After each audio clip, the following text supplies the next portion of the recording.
Peter, welcome. Thanks for joining our bookstores podcast, video cast, wherever you want to call it these days. We're really excited to have you. Thanks for joining us. Oh, thank you for having me on the show. Absolutely. The Tempest, it's about to drop. Audible, all the audiobook formats. Really excited. I had to match. I had to bring out the Fifth Element multi-pass tee. Looking good. Thank you. And I'm so excited to talk about this book today. I loved it, but I have to do the publisher blurb just in case you haven't heard of the First Contact series. They're all individual, but this one's got a really fun premise. The Sycorax is a colony ship carrying 18,000 passengers in cryostasis, outbound for the Westminster Starbase to New Haven over a distance of over 50 light years. The crew is divided into pairs, with each team rotating through a 7-year shift on the duty watch. Mark and Emma are bored. Nothing happens in the depths of space. Occasionally, tiny flecks of dust light up like fireflies on the warp bubble. But other than that, it's a case of watching dials that barely move. While checking the sewage system, they experience something never encountered in over 100 years of interstellar flight: the Tempest. Within a span of a few minutes, they find themselves being drawn toward a massive black hole, but that's the least of their problems. I love this. I love this teaser. Peter, tell us a little bit about this book and the inspiration for it. Yeah, well, so The Tempest was, of course, originally a very famous play by William Shakespeare back in 1610. And it went on to inspire something like 46 different operas and well over 100 different books. And one thing that it inspired was the 1956 movie Forbidden Planet. I watched it for this interview, by the way. I went back and watched a film from 1956. I liked it. I liked it a bit more, but I liked it. And I've always loved the classics, and I love writing homages to the classics and to stories that inspired me. And so on watching the movie again and reading Shakespeare's play, I thought, there's some angles here that I can play with. There's some ideas that I could refresh and weave into an entirely different story. So it's not Shakespeare's play rewritten in space, but it does draw upon some of the themes from Shakespeare's play. And in one portion, at about the middle of the book, there's a section of dialogue between some of the characters, Ariel and Caliban, and that's lifted straight from Shakespeare's dialogue. When I was listening, I was like, I feel like he's doing something here. And then you allude to it. I was like, okay, I'm not crazy. Yeah. And so it was really nice to be able to sort of, pay respect to the classics in that way and actually bring in some of the Shakespearean themes for readers that perhaps would never go and watch a Shakespearean play or have never read any of his plays. So, it's a way of just honoring it and joining that esteemed list of works that have been inspired by Shakespeare. And of course, Forbidden Planet is just one of the greats. I don't think people realize quite how influential it has been in science fiction. Gene Roddenberry said it was very much the inspiration behind Star Trek. And you see a lot of parallels, young crew, clean cut, the use of their weapons, even things like the transporters. I was like, who stole from who? Because that's like really, really similar. No, I it's funny because I watched it and then I was like, when was this? Man, I was like, this is actually crazy. This is 1950s cinema. And no, I'm a little tough on it, but it's only because I read this first. So this was my like source content, and I did it backwards. So but either way, I loved it. But I do have to ask you this because I've read through Sequel. I love this book. I love First Contact novels in general. It's kind of my favorite subgenre of science fiction. But when you pick up this book, it says The Tempest, First Contact, and you've written quite a few First Contact books. So like, kind of walk me through that and what inspires you to write First Contact stories. The thing with First Contact is we've had it already on Earth between different societies, between different civilizations and different cultures. And, the most obvious ones are things like the Europeans coming across to North America, But even things like Marco Polo and the influence of China and the Orient on medieval society and things like this. So our whole history is wrapped up in different forms of first contact, and no two have been the same. There's several of them have spiraled into genocide. Some of them actively, when the British took over Australia and settled in Tasmania, the island to the south of Australia, they went through and wiped out the Aborigines there. My wife and I were on holiday in Tasmania, and we were shocked to go to some museums and find out that they were paying $5 for the head of an Aborigine, $3 for the head of an Aborigine child. I mean, it's just horrific. You look at the census data over the last 100 years, and up until about the early 1900s, it was zero for Aborigines in Tasmania because they had been effectively wiped out. The Aborigines that are there today have come from the mainland because those that were there at the time of colonization were wiped out. But then you have other forms of first contact, like when Europeans first reached out and got to the Middle East, and all of a sudden they find this treasure trove of Egyptian pyramids, and the realization that there was this vast empire and expansive civilization that has crumbled, and there's now only Bedouin tribes there, and so our history is replete with first contact happening over and over again. And so as a writer, I find it fascinating to then consider, okay, well, when it comes to the exploration of space and the possibility of life being elsewhere in space and intelligent life arising, how could first contact arise? What would our motivation be? What would their motivation be? What clashes would occur? What synergies would occur? And what would be the motivation behind some of these things? There's Hollywood gets this wrong all the time. Like Hollywood getting something wrong. Wait a second. One of my favorite movies is Oblivion by Tom Cruise. Oh, yes, that's a fun one.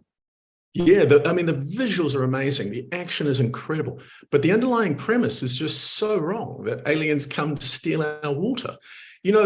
I think it's Ganymede, one of the moons of, I think it's Jupiter. It has something like 30 times the amount of water that we have on Earth.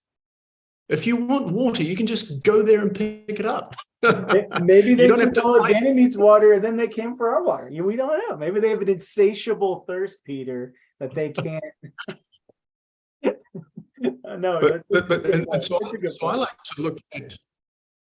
I like to look at, well, what would be a plausible reason for aliens to visit Earth? And it wouldn't be for our gold. It wouldn't be for our water. It would be because we actually have the most precious substance in the entire universe, and that is life itself. And then their motivation for wanting to learn about our life, well, that can be vastly different. It could be nefarious, it could be altruistic, it could be curiosity driven, it could be to exploit it. But Earth itself really is a jewel. And so, considering some of this, and like I say, reflecting on the different types of first contact that have happened throughout history. And some of them are quite hilarious. Like, how people in England and America love drinking tea. And then you get chai as well, right? One of the interesting historical facts about tea and chai is they are the same thing. One was simply sent by sea, and it was called tea because it was taken from the coast. When Marco Polo brought back the same plant over the overland route, the people in that region called it chai. So us today, we see them as two different things. Right. Yeah, I learned something new. But they're both just a big tea guy, just to be honest. But that is funny. I think our lens and like our labels are everything. Yeah. But it's interesting. You're just the complexities of how even something as simple as that can become muddled and just take on a life of its own over the years. It's quite incredible. So I want to talk about something that I pulled from the Tempest, because you do an excellent job of going in all these different directions to tackle this subgenre of first contact. It's definitely something that I gravitate towards, and that's why your books are so, they just kind of cheat to the top of the to be read list, because they're always tackling my favorite question. But I think another thing that I was not expecting from the Tempest, that is like spoiler free, is like, I feel like your characters are playing with two concepts, one of which is identity, and like, who am I, and like, what do my actions make me? And then the other one is responsibility, and like, these two main characters have 18,000, is that what? Yeah, 18,000 souls on this ship that they have to respond to this crisis to. And if they mess up, they don't just lose their lives, they're responsible for a whole lot of other folks that can't exercise any agency in the situation. So I feel like it's about like who you are and how you handle adversity.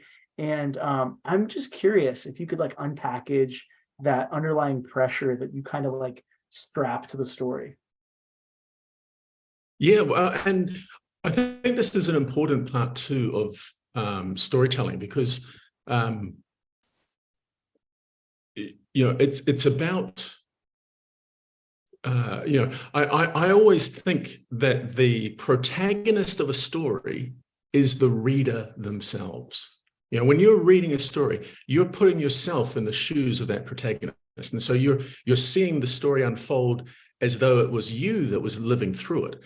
And so, for me, it's always a challenge to make the characters as real and as lifelike and as balanced as possible. And without giving too many spoilers away, the Sycorax is crippled by this Tempest, which is the relativistic jet of a black hole. And, tens of thousands of lives are hinging on the decisions of these junior crew. The rest of the crew are dead or incapacitated. All of a sudden, these two have got total responsibility. And for me, it brings up the paradox of decision-making. And that is, how do you know what's the right thing to do? A lot of times in life, we just don't. We go into something and we do the best we can, but we really don't know whether we're making the right decision often until after the fact. And that's part of the challenge of life, is dealing with that. And one thing about life, by the way, I don't know if you heard her, but she's like, it is, yes, thank you, Ripley, who is named after Ripley in Alien. Sorry, that's all right. Well, the one thing you can guarantee about life is that we're going to make mistakes, but it's not the mistakes that define us, it's how we react to the mistakes that we make. Do we face up to them and deal with them, or do we go into denial? And so, playing around with that and looking at that through the lens of Mark and Emma, and, them struggling to make the right decision up front. And then once they've committed to a certain course of action, having to live with the consequences of that, and where they've made mistakes, how they can correct that, and how their priorities change. Exploring all of that in the context of the story, for me, is the heart of it, because we, the reader, are sort of living vicariously through the characters and through the decisions that they're making. I was doing my homework. I was watching some of your other interviews and some of your presentations on the internet, and you have this great quote: "Lasers and UFOs get your attention. Characters keep your attention." And I when you said that, I was like, I really think that is such a fair point, because Mark and Emma are great characters. But I got to ask you this, because Dark Forest Theory, when I first read this, I immediately went, ugh, this is new. Like, I don't like this theory. I don't like this idea that you're not supposed to make any noise out there or they're going to come and find you.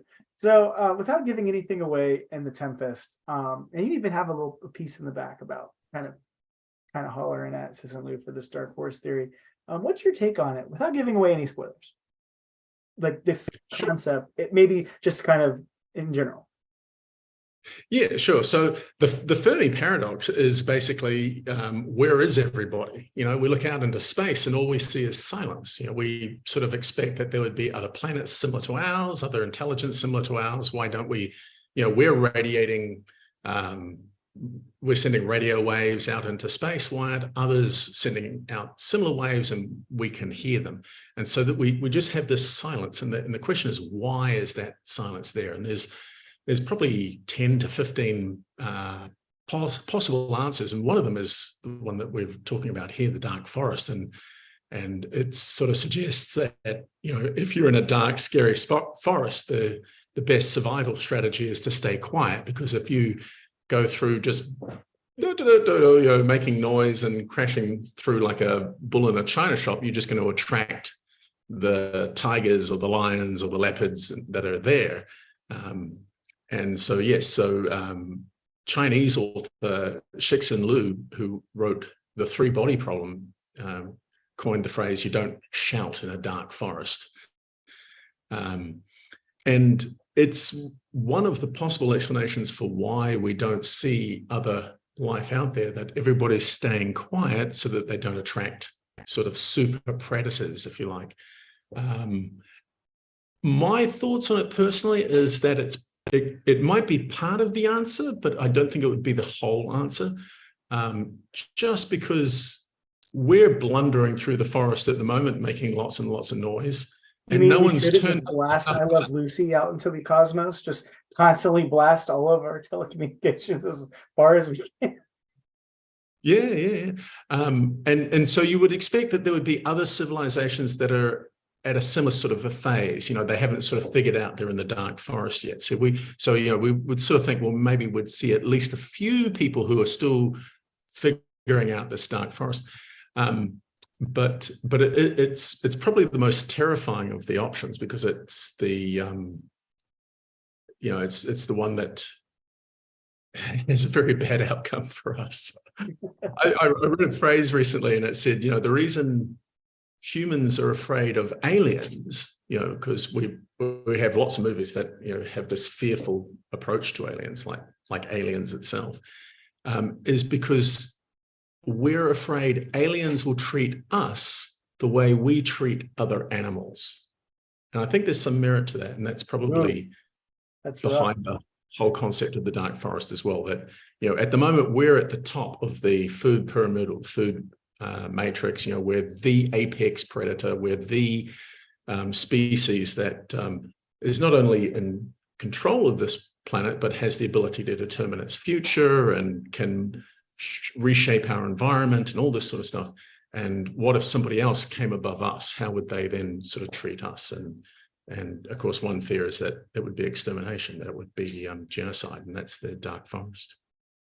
So, you know, reading this, there's always one or two quotes in a book where I'm just like, ooh, I really like that quote. And I don't know, you know, there's many probably ways of saying this, but you wrote, a character says this to another character: when someone tells you who they are, believe them. When they tell you who someone else is, ignore them. And I just think that's such sage advice. It's very true. And let folks know, though, why they're going to love Emma, because when she said that quote, I was like, dang, I really like that. That's a good one. But just as like a little final teaser before we wrap up this video, like kind of plant that seed for why folks are going to like Emma as a protagonist. Well, and this comes back to the point we were just talking about earlier. And that is, why do we enjoy fiction? You know, why do we? It's because of the characters. Like that quote you said. You know, lasers and ray guns might get our attention, but it's character that keeps our attention. And so you've got to ask yourself, you know, why do we as a species enjoy fiction? Whether it's reading books, streaming movies, watching a series on Netflix, you know, none of it's true, right? Unless you're watching a documentary. So why do we suspend our disbelief when we're watching The Avengers or Star Wars, or we're reading The Tempest or something like this? And the reason is, it's because we thrive on relating to characters. We want to see how they're going to react to challenges, because it helps us reason with how we would react to those challenges. We're social animals. We thrive on interaction. We thrive on working together with one another.